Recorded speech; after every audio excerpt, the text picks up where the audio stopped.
Salam sudah kasih Tuhan. Dalam tayangan ini kita akan membahas mengenai kesalahan fatal Injil palsu Barnabas. Injil ini diklaim oleh saudara-saudara yang muslim sebagai Injil yang asli, yang lebih benar atau lebih asli daripada Injil Kristen, daripada keempat Injil yang ditulis oleh Matius, Markus, Lukas, dan Yohanes. Tetapi di sini kita akan mengupas, benarkah Injil ini adalah Injil yang asli karangan Rasul Barnabas dan lebih baik daripada Injil-Injil kanonik, atau lebih asli, lebih orisinil, atau lebih benar daripada Injil-Injil kanonik. Nah, kita akan bahas bersama-sama. Namun saudara, jika saudara diberkati dengan tayangan ini, saudara bisa subscribe untuk mengikuti tayangan-tayangan selanjutnya yang akan menjadi berkat bagi saudara, menambah iman dan wawasan kita, menambah pengetahuan kita akan kekristenan, dan membuat kita semakin kuat yakin bahwa Yesus adalah juru selamat kita. Selain itu, bukan hanya membuat kita yakin akan iman kita, tetapi kita juga mampu memberi pertanggungjawaban pada orang-orang yang meminta pertanggungjawab. Nah, saudara yang kasih Tuhan, Injil Barnabas ini ya sering diklaim sebagai kitab Injil yang lebih sahih, lebih benar ya menurut orang-orang Islam. Menurut mereka Injil ini lebih tepat, sesuai dengan Al-Quran, lebih otentik ketimbang kitab Injil yang diterima oleh gereja. Alasan beberapa golongan ini dikarenakan isi dalamnya sangat mendukung Al-Quran. Tetapi tidak semua muslim sepakat dalam hal ini, karena banyak juga golongan muslim yang menolak keaslian Injil ini. Karena di dalamnya ada juga bagian-bagian yang bertentangan dengan Al-Quran. Nah saudara, berikut ini saya akan membahas mengenai bukti-bukti kepalsuan dari Injil Barnabas ini. Nah saudara, apa saja yang dibangun tentang Injil Barnabas? Atau kepalsuan apa yang dibangun? Nah pada saat ini sepertinya Injil palsu Barnabas ini seperti bola liar. Namun menarik banyak orang yang ingin menyerang kekristenan, karena memandang kekristenan sebagai agama yang harus diperangi atau agama yang harus disaingi. Namun saya merasa cara berpikir beragama demikian itu salah atau tidak tepat. Jadi Injil Barnabas ini merupakan Injil palsu yang ditambah-tambahi lagi kepalsuan, cerita-cerita, mitos-mitos yang atau khayalan-khayalan atau kibulan-kibulan yang ditambahkan kepadanya, sehingga seakan-akan sangat menarik, seakan-akan sangat hebat dan sangat benar. Tetapi sebenarnya itu hanyalah kepalsuan di atas kepalsuan. Ya.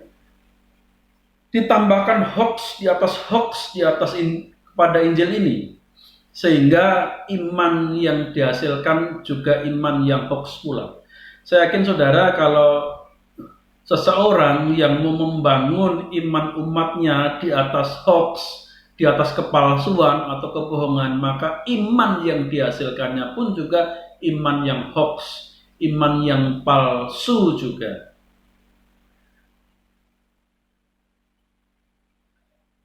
Jangan-jangan nanti di hadapan Allah, imannya yang dibangun di atas kepalsuannya juga tidak diperhitungkan sebagai iman yang benar, karena iman di atas hoax.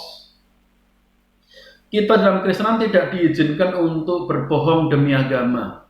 Kita di kekristenan tidak diajarkan untuk berbohong demi kebaikan, apalagi berbohong demi Kristus. Nah, apa contoh-contoh kepalsuan yang direproduksi dan ditambahkan di atas Injil palsu Barnabas ini? Yang pertama, dikatakan bahwa kitab ini lebih asli dibandingkan keempat Injil. Ya, hoaxnya adalah kitab ini lebih asli dibandingkan keempat Injil. Keempat Injil itu palsu, sedangkan Barnabas ini yang asli. Barnabas tidak disebutkan dalam 12 rasul karena gereja mau menyembunyikan fakta-fakta Barnabas. Itu kata mereka. Lalu hoax yang kedua adalah dikatakan bahwa Barnabas adalah murid yang paling dekat dengan Yesus, murid yang tersembunyi. Ya, kalau yang pertama tadi Barnabas disembunyikan, hoax yang kedua adalah Barnabas ini murid yang tersembunyi, yang mendapatkan ajaran Yesus yang tersembunyi, yang khusus. Ada yang mengatakan demikian. Lalu hoax yang ketiga adalah kitab Injil Barnabas lebih dahulu ada dibandingkan Injil yang lain. Kitab Injil Barnabas lebih dahulu ada dibandingkan Injil yang lain. Ini kebohongan atau hoax yang keempat. Lalu hoax yang ketiga. Lalu hoax yang keempat adalah di kitab Barnabas ini, kitab Injil palsu Barnabas ini ditulis dalam bahasa Aramaik, bahasa yang dipakai oleh Yesus. Lalu hoax yang kelima, teks aslinya disembunyikan di teks aslinya disembunyikan di Vatikan, ya, di perpustakaan di Vatikan yang khusus hanya bisa dilihat oleh Paus sendiri. Itu 5 hoax yang dikembangkan tentang Injil palsu Barnabas ini. Memang saudara, untuk membela kepalsuan harus membuat kepalsuan baru. Tidak mungkin membela sebuah kepalsuan dengan kebenaran. Untuk membela kebohongan juga harus membuat kebohongan baru. Tidak mungkin bisa membela kebohongan dengan fakta-fakta yang nyata, kejadian nyata. Harus membuat kebohongan demi kebohongan. Nah, itulah sebenarnya ciri-ciri atau dampak dari sebuah kebohongan. Ya, orang-orang yang percaya akan Injil Barnabas ini asli harus menciptakan kebohongan-kebohongan demi orang-orang percaya bahwa Injil ini asli. Namun apa yang mereka kerjakan berakibat fatal dan bahkan justru membuat kebohongan itu semakin tertentang luas. Sebenarnya seberbahaya apakah sih kekristenan itu? Sehingga banyak orang yang menciptakan hoax, kepalsuan demi menghancurkan kekristenan. Apakah Kristen membuat kejahatan? Apakah agama Kristen membuat orang menderita? Bukankah orang-orang yang memeluk agama Kristen itu mereka memiliki hidup yang lebih baik lagi?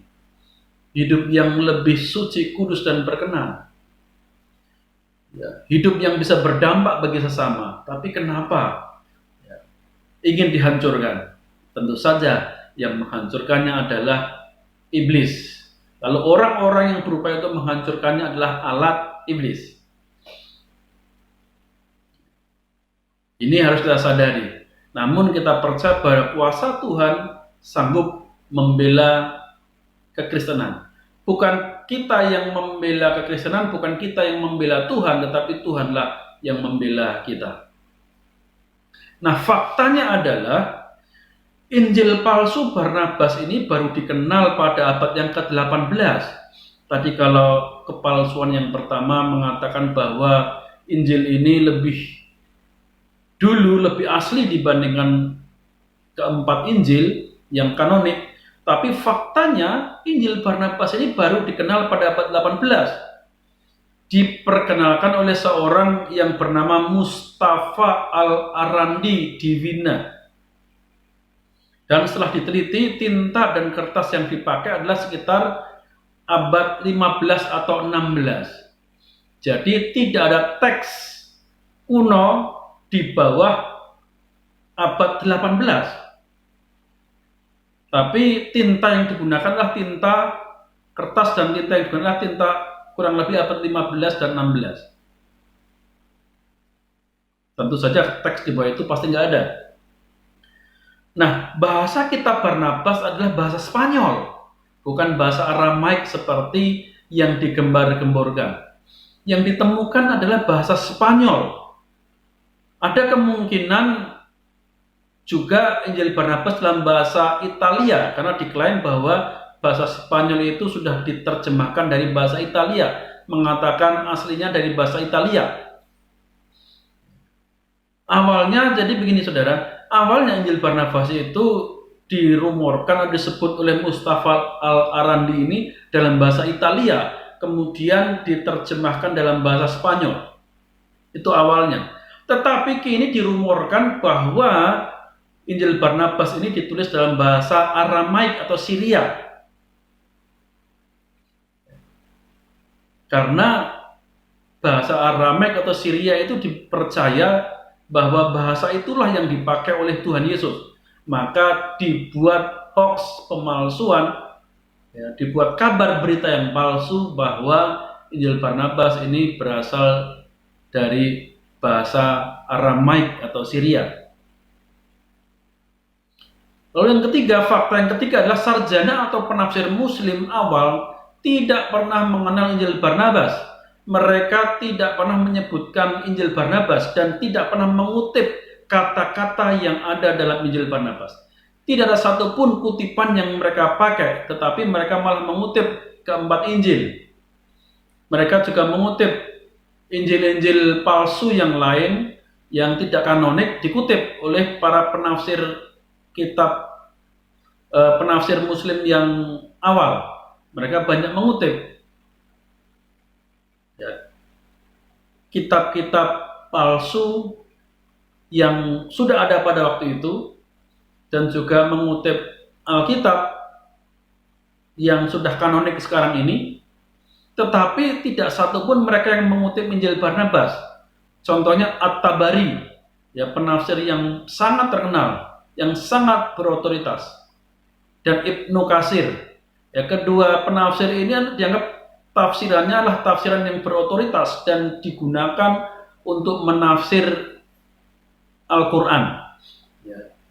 Tafsir-tafsir yang lain itu didasarkan pada tafsir At-Tabari dan Ibnu Katsir ini. Banyak digunakan untuk menafsir, untuk menyusun buku-buku tafsir yang lain maksud saya. Nah, fakta yang keempat adalah Injil palsu Barnabas ini tidak saja bertentangan dengan Injil Kristen, tetapi juga bertentangan dengan Al-Quran. Jadi bisa disimpulkan bahwa Injil Barnabas ini disusun oleh orang Islam yang baru-baru mengenal Islam, mungkin seorang mualaf yang kemudian dari Kristen, yang kemudian dia pindah ke Islam, lalu ingin menyerang kekristenan dengan membuat Injil palsu Barnabas. Tetapi dia sendiri belum mengenal sungguh-sungguh keislaman. Memang isinya menyerang kekristenan, isinya menyerang kekristenan dan untuk membela Islam, tetapi sebenarnya dia tidak mengenal Islam secara benar. Nah, kesimpulannya sebenarnya saudara, kalau Injil Barnabas dianggap benar, maka Al-Quran salah. Karena Injil Barnabas ini juga bertentangan dengan Al-Quran. Saudara-saudara yang Muslim, kalau menganggap Injil Barnabas itu asli, otentik, benar yang diisi di dalamnya, maka harus mengakui bahwa Al-Quran salah. Karena isi Injil Barnabas banyak juga bertentangan dengan Al-Quran. Karena begini saudara, logikanya, kalau ada dua hal yang bertentangan, maka tidak mungkin dua-duanya benar. Bisa salah satu benar, atau bisa dua-duanya salah. Nah, ini kesimpulannya. Tetapi tidak mungkin dua-duanya benar. Kalau ada dua hal yang berbeda, tidak mungkin dua yang bertentangan maksudnya. Ada dua hal yang bertentangan, maka tidak mungkin dua-duanya benar. Bisa salah satu salah atau bisa keduanya salah. Lalu fakta yang kelima, gambar-gambar yang beredar di internet, baik di website dan di YouTube, itu aneh. Gambar yang ditampilkan, image yang ditampilkan untuk mendukung keaslian Injil Barnabas ini bukan gambar Injil Barnabas, tetapi menggunakan Injil yang lain atau teks yang lain. Menggunakan kitab kuno yang lain, tetapi disebutkan, oh ini Injil Barnabas. Padahal yang ditampilkan di gambar, baik di YouTube, di video YouTube, atau di website itu ternyata bukan Injil Barnabas. Jadi dipalsukan. membuat orang supaya demikian percaya dengan Injil Barnabas sampai memalsukan Injil Barnabas itu sendiri dengan Injil yang lain atau dengan kitab yang lain. Nah ini saudara, sampai seniatnya untuk membuat kepalsuan demi Injil Barnabas ini. Ini yang aneh sekali. Seperti yang saya katakan tadi, membangun iman di atas hoax, di atas kepalsuan adalah iman yang palsu. Dan untuk membela sebuah kepalsuan maka harus menciptakan kepalsuan-kepalsuan yang lain. Terbukti dalam Injil Barnabas ini. Nah, keanehan pemalsuan Injil Barnabas ini saudara, yang betul diniatinya untuk memalsukan, maka saudara bisa lihat contoh-contoh ini, gambar-gambar ini yang ditampilkan dalam Injil Barnabas. Disebutkan Injil Barnabas, lalu yang ditampilkan gambarnya itu seperti ini. Tetapi sesungguhnya itu bukan gambar atau bukan Injil Barnabas yang asli. Karena Injil Barnabas asli itu berbahasa Spanyol. Berbahasa Spanyol sekarang masih ada. Maka tidak mungkin gambar-gambar tadi yang ada yang berbahasa Arab, ada yang berbahasa Yunani, ada yang berbahasa Aramaik, itu Injil Barnabas. Nah, kemudian pemalsuan berita yang diulang-ulang. Tahun 1986 diberitakan bahwa ditemukan Injil Barnabas yang asli di Turki dalam bahasa Syria atau Aramaik, muncul dalam surat kabar atau berita. Sempat diklaim bahwa sebuah salinan awal Injil ini ada dalam bahasa Suria, ditemukan dekat Hakkari, Maret sampai April, ya, itu di dalam berita Ilim Vesanat Dergisi, ya, dari Turki.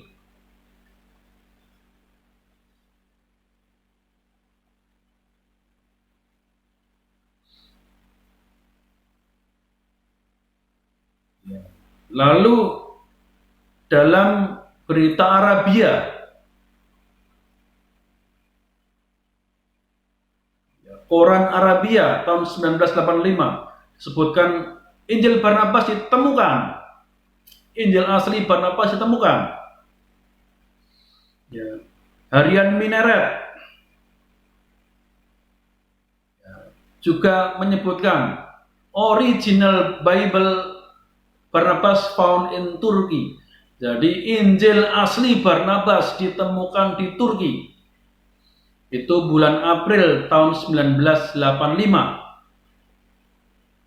Namun kemudian setelah diteliti, dilaporkan bahwa ternyata naskah ini sesungguhnya justru mengandung materi Injil yang kanonik, bukan Injil Barnabas. Ternyata yang ditemukan di Turki dekat Hakkari itu Injil yang kanonik. Injil Matius, Markus, Lukas, Yohanes. Bukan lengkap, tetapi tulisan-tulisan yang mengandung materi Injil kanonik, bukan Injil Barnabas. Tetapi mereka yang belum tahu, ya sudah kemudian memberitakan, ya, karena menemukan sebuah kitab kuno, kemudian karena ditemukannya di Turki langsung dibombastiskan, digemborkan, wah ini Injil Barnabas yang asli. Ternyata bukan.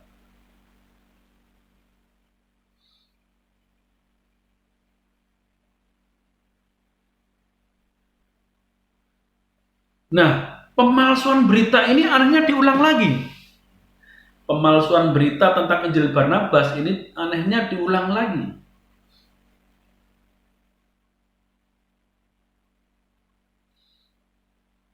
Ya, pengulangannya itu kurang lebih tahun 2011, 2012, 2013. Itu diulang lagi. Ya, pengulangannya. Contohnya di Republika. Di surat kabar Republika. menyebutkan Turki terjemahkan Injil berusia 1500 tahun. Nah, yang tertulis di Republika, saudara bisa lacak websitenya. Pemerintah Turki memperoleh kepemilikan kitab yang dipercaya sebagai Injil Barnabas ini pada tahun 2000 ketika mereka menangkap sekelompok penyelundup yang melewati Turki.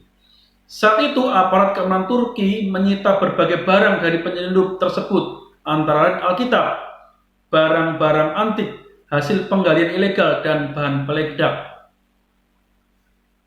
Wah, ini diberitakan di mana-mana.